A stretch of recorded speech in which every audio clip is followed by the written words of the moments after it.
Hello and welcome back, Summoners, to another ProGuides patch rundown. My name is Christoph, and today I'll be going through all the changes made in patch 8.24b. We'll be covering all the details, including a champion tier list for each lane that was made by our in-house analysts and partnered pro players. Let's get right into it. Singed has been one of the most annoying champions to play against, but has disappeared for the past few patches. Singed will now be receiving a few changes this patch to allow him to compete for more early presence in the laning phase. His base HP will be increased by 30, and his E, Fling, has significant buffs to its percentage damage. He will be moved up to our A tier list due to the importance of early lane priority and presence during the preseason meta. Our top lane tier list for patch 8.24b remains very similar to the previous patch. Even though there's a quite significant nerf to Tiamat, we've decided that it won't heavily impact the strength of our S and A tier champions. It will force them to stay for an extra wave, but the power spike it gives is still strong and will allow them to hold a solid stance in the meta. We'll be going over these Tiamat changes later on in this video, so make sure to stay tuned. Note that Singed has been moved up to our A tier champions due to the buffs on his E and base HP. As always, our A tier champions are great choices, but please do yourself a favor and pay extra close attention to our S tier. These 6 champions are far ahead of the competition, and playing any of these 6 will give you the edge you need for a strong preseason. Warwick is one of the main champions who will be affected by the Tiamat nerfs this patch. To keep a decent stance in the meta, Warwick will be receiving a compensation buff to his base AD.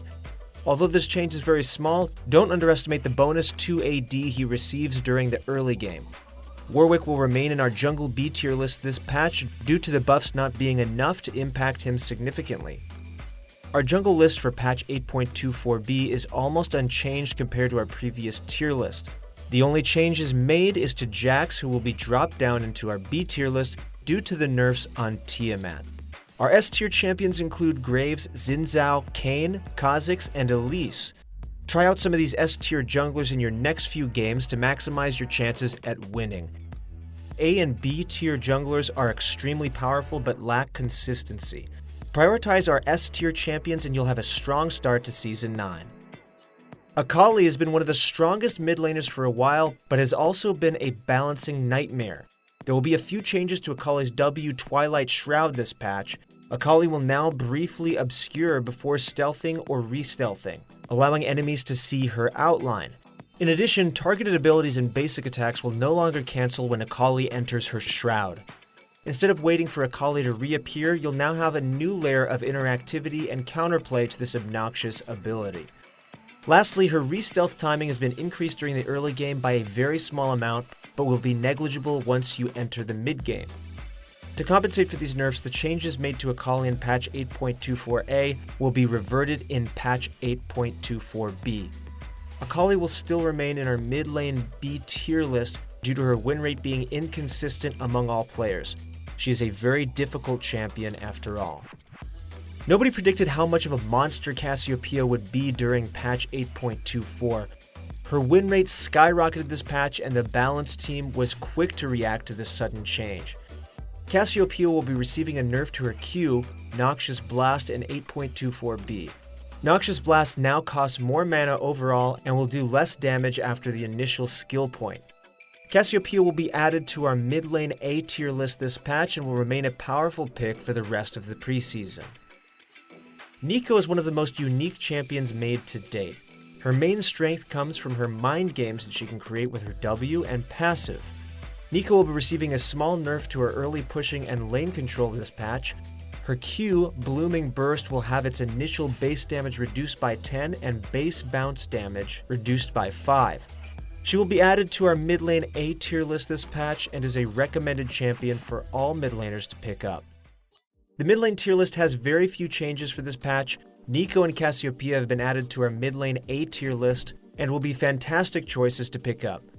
Our S tier list consists of LeBlanc, Ahri, Irelia, Lissandra, and Aurelion Sol. Some A tier list champions such as Neeko and Talon are poised to make the S tier push with a bit more help on their numbers.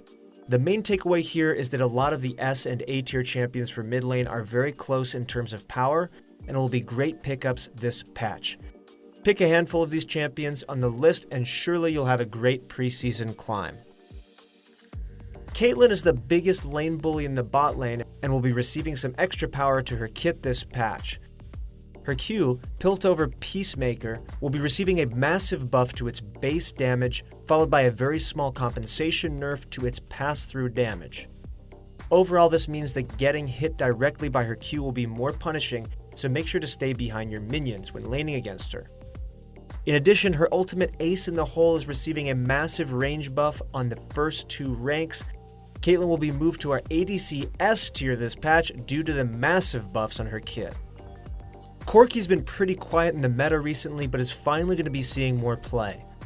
His R Missile Barrage has its base damage buffed on its normal and big missiles. Although these changes will help him a lot, it's likely that we'll see him more in the mid lane rather than the bot lane. Corki will be moved up to our B tier ADCs this patch and will likely remain that way for the rest of the preseason. Tristana has a solid stance in the bot lane meta and is going to get a few buffs to her E Explosive Charge. The base damage and scaling have been buffed by a good amount and will allow Trist to blow more people up during the mid game. These changes are great for Tristana right now and will allow her to keep up with the other AD carry buffs. She will remain in our ADC A tier for this patch and will hold her stance in the meta. Varus is receiving a lot of changes to his kit this patch, and these changes will increase his win rate significantly. His W now does more percentage damage during the mid to late game, and this might mean the return of Poke Varus that everyone used to love.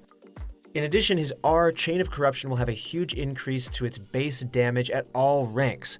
50% of its rank 1 base damage is an insane amount and will make his all-in burst potential even better. Varus will be moved up to our S tier ADCs this patch due to the buffs on his R and W being significant enough to impact his win rate heavily. We saw a lot of changes to the ADCs this patch. Our S tier welcomes Varus and Caitlyn to the lineup due to the huge buffs they got this patch. Xayah and Sivir will be actually dropped down to our A tier list because they can no longer keep up with the strength of our S tiers. Karthus has been dropped into our B tier list due to his decreasing play rate and win rate in the bot lane. Make sure you try out some of our S tier champions during your climb this preseason. I promise they'll bring the best results. Also, try not to bully people too hard with the Caitlyn buffs. We wouldn't want you to make them AFK. Okay, on to supports. To reduce Alistar's early lane pressure, he will be receiving a few changes on his E. Trample now does less base damage, and the empowered auto attack will also have its base damage lowered. This results in Alistar having a slightly weaker laning phase, but he still is a noticeable strong pick during the preseason. He will remain in our S tier list for supports and will continue to pulverize his way to victory. Pyke was originally meant to be a support, but has recently become a problematic mid laner. Despite a relatively decent win rate in the bot lane, the nerfs he received this patch are all tailored to hit him directly in the mid lane. Firstly, his magic resist per level is lowered by 0.5 to allow mages to punish a little bit harder. Secondly, his Q, Bone Skewer, will do 20% less damage to minions and monsters to allow other champions to get more presence in the lane. Lastly, Pyke's R, Death from Below, will have its execute threshold nerfed by a small amount in the mid to late game. These changes only impact Pyke mid significantly, but the execute threshold does have a small impact on him in the bot lane. Pyke will remain in our S tier support list this patch and will be a great pickup for all supports. The support tier list is featuring a 6th champion in the S tier this time with Lulu. Rakan has been dropped to our A tier list this patch due to nerfs on his core item, Zeke's Convergence. A number of shielding supports have been moved up to our A and S tier lists because of items like Ardent Sensor, Redemption, and Mikhail's Crucible, which are getting increased stats to their shielding ratios. The support tier list clearly favors the 6 champions in our S tier, who stand out head and shoulders above the A tier champions. Obviously, this changes with team compositions and certain matchups, but for the most part, you'll want to stick to our S tier this preseason. Earlier in the season, shielding supports were outperformed by their mage and tank support counterparts, so their shield durations were nerfed. Since then, the tables have turned, and shielding supports are now the ones struggling to make an impact in the game. Due to this, the idle lineup is now receiving a buff to its shielding power to ensure that they can keep up with the other supports. Tiamat has been one of the strongest items for top laners and junglers in Season 8. It was a quick power spike for most bruisers and is now getting a price increase to keep it in check. Tiamat will be receiving a 125 gold increase to delay the quick power spike that so many champions depended on during the early game. Zeke's has been a go-to item for most tank supports due to its ability to buff their ADC's damage. The Conduit passive on Zeke's now does 20% less damage on its magic burn and will decrease the viability of this item by a lot. Tank supports will no longer see Zeke's as a core item and will start rushing other items like Knight's Vow or Redemption. That's it for our patch 8.24b rundown. If you enjoyed watching this video, please leave a like, comment, and subscribe to our channel to be notified of our next video. Please be sure to try and apply what you've learned in this video into your next games and stay one step ahead of the competition. If you have any questions, please feel free to ask them down below and we will answer them as soon as we can. Thanks for watching, and we'll see you on the Rift.